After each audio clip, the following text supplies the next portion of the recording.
All right, let's just get straight into it. You want to get bigger, you want to get stronger, but let's be real, the gym can be a super confusing place, right? You've got countless machines, an endless list of exercises, so which ones actually move the needle? Well, in this explainer, we're going to cut through all that noise and zero in on the 8 most effective bang-for-your-buck exercises for building muscle. But here's the real secret. It's not just what you do, it's how you do them that unlocks some serious growth. And this quote right here, it just nails it. Certain lifts, they're so fundamental, so demanding, that they have this undeniable system-wide impact on your body. You can't fake it. A huge deadlift literally forces a huge back into existence. It's that simple, cause and effect. So the question is, what are the other lifts that have that kind of raw power? So, here's our game plan. We're going to start with the absolute foundation, the stuff that's non-negotiable for strength and size. Then we'll move on to building a powerful upper body with some key pressing moves. After that, we'll get into forging that back thickness and width. And yeah, don't worry, we'll hit the show muscles, the arms, with some real precision.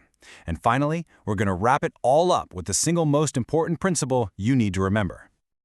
Okay, let's dive in with the absolute pillars of any serious muscle building program. I'm telling you, if you skip these, you are leaving a massive amount of growth on the table. We're talking about the squat and the deadlift. First up, the squat.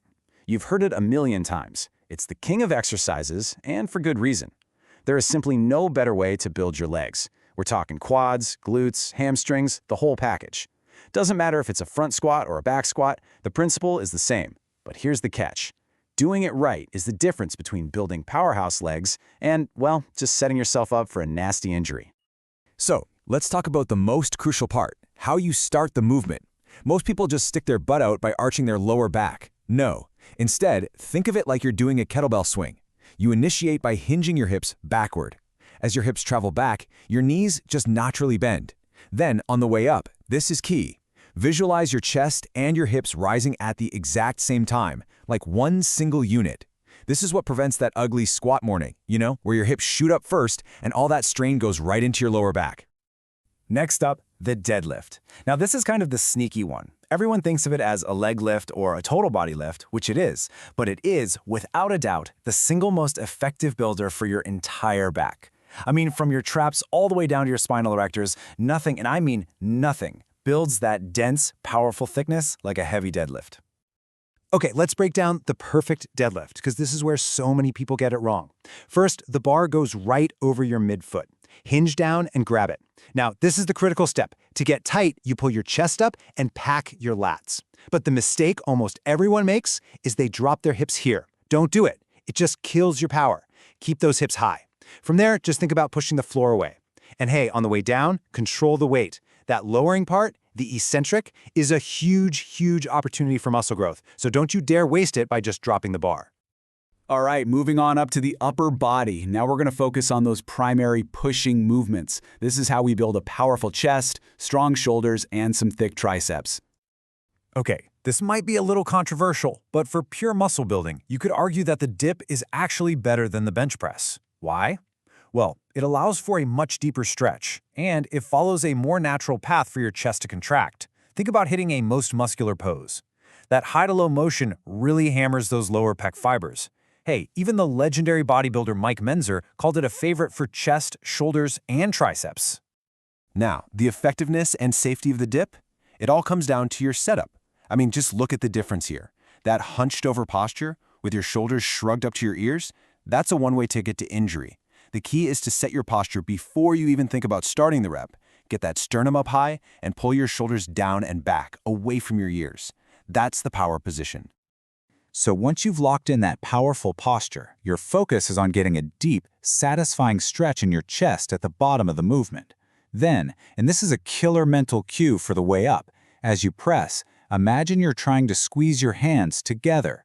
Now, they won't actually move, of course, but just that intention dramatically increases the contraction you feel in your lower and inner chest. When it comes to building impressive shoulders, you just can't beat the standing overhead press. And here are 2 quick fixes that'll boost your strength, like immediately.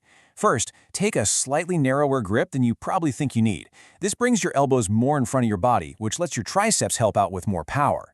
Second, before you even lift, squeeze your glutes as hard as you can. Seriously, this creates a rock-solid core and a stable base, and it plugs any of those energy leaks. It means no power gets lost through a wobbly torso, it all goes straight up into the bar. All right, we've handled the pushing muscles. So now, let's talk about the essential pulling movements. Come on, you can't have a balanced, imposing physique without a thick, wide back. So what if I told you there's one exercise that not only builds a thicker upper back, but also actively makes your shoulders healthier and more resilient to injury? It gets written off as just a little rehab exercise all the time, but man, that is a huge mistake. Yup, it's the face pull. And I really want you to stop thinking of this as just some corrective exercise. When you do this correctly, this is a legitimate muscle builder for your rear delts, your rotator cuff muscles, and all those smaller muscles in your upper back that create that really dense 3D look. And how you do it?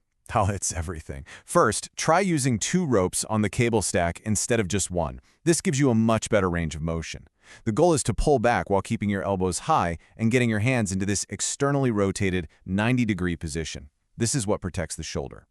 You got to avoid that common mistake of letting your elbows drop and your shoulders internally rotate. And, like always, you have to control the negative. Don't just let that weight stack slam down. Now, to build that classic V-taper, we're going to turn to the lat pull-down. And again, a few little technique tweaks make all the difference. Try taking a slightly narrower grip, which lets you keep your elbows more in front of your body. Now, as you pull down, don't just think pull. Instead, I want you to visualize trying to tuck your elbows down into your front pockets. That little mental cue maximizes lat activation like crazy. And please, for the love of all that is holy, slow down the eccentric. Feel that stretch in your lats all the way up. Do not rush it.